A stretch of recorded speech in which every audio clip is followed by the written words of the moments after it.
The sound of the engine finally coming back to life should have felt like a victory, but instead, it felt like the closing of a chapter one wasn't ready to end.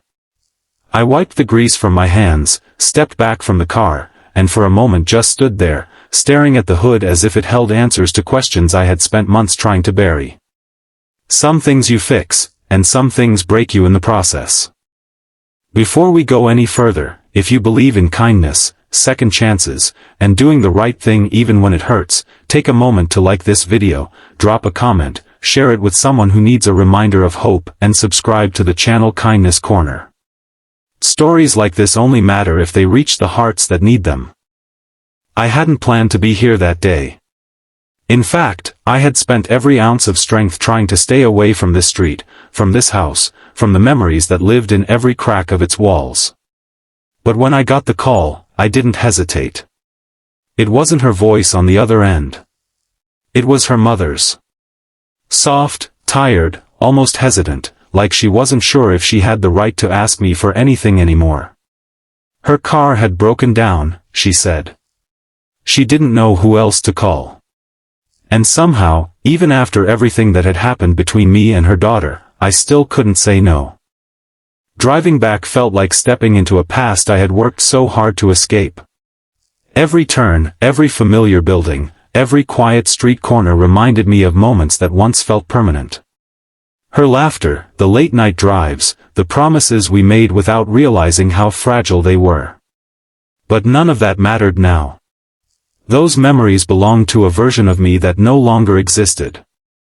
When I pulled into the driveway, I noticed how different everything looked. The house seemed smaller somehow, quieter. The paint was starting to peel, the garden wasn't as lively as it used to be, and there was a stillness in the air that felt heavy, like time itself had slowed down there.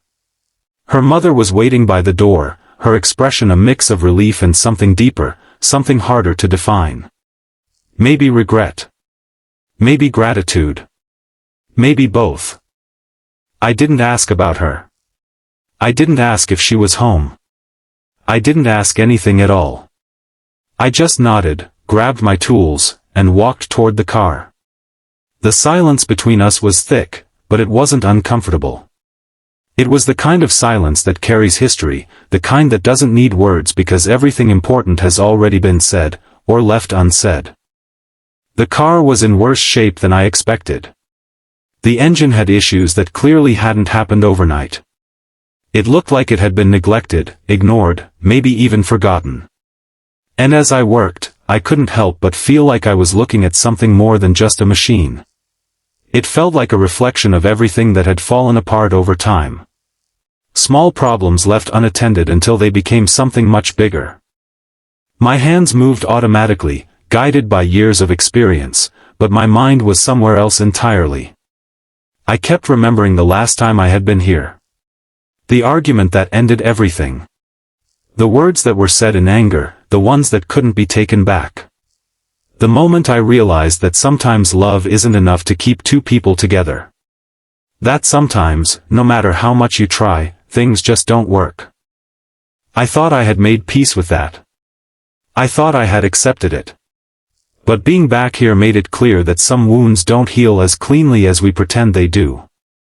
Some scars stay beneath the surface, quiet but present, waiting for the smallest reminder to bring them back to life. Her mother stayed nearby the whole time, watching me work. She didn't interrupt, didn't ask questions. Every now and then, I could feel her eyes on me, like she wanted to say something but couldn't find the right words. And honestly, I didn't blame her. What could she possibly say? That she was sorry for how things ended? That she wished things had been different?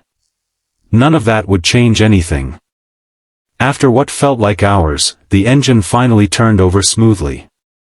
The rough, broken sound it had made earlier was gone, replaced by a steady hum that almost felt peaceful. I closed the hood slowly, letting my hands rest on it for a moment. It was done. The car was fixed. I stepped back, exhaled deeply, and nodded to myself. There was a strange sense of closure in that moment. Not just because I had fixed the car, but because it felt like I had finally done the one thing I still owed this place. Like I had come back, faced everything I had been avoiding, and walked away without breaking. I packed my tools carefully, trying to ignore the weight in my chest. Her mother thanked me quietly, her voice carrying more emotion than the simple words suggested. I nodded again, offering a small smile, the kind you give when you don't trust your voice not to betray you. And then I turned to leave. I made it halfway down the driveway before I heard her footsteps behind me. They were slow, hesitant, almost unsure. I didn't stop at first. Part of me wanted to keep walking, to leave before anything else could be said. But something in the way she called out, soft, fragile, made me pause. As I turned around, she was standing there, looking at me in a way that felt heavier than any words. There was something in her eyes I hadn't seen before. Not just gratitude, not just sadness. It was something deeper. Something that made my chest tighten. She took a step closer, her voice barely above a whisper, and asked the question that changed everything. What about me?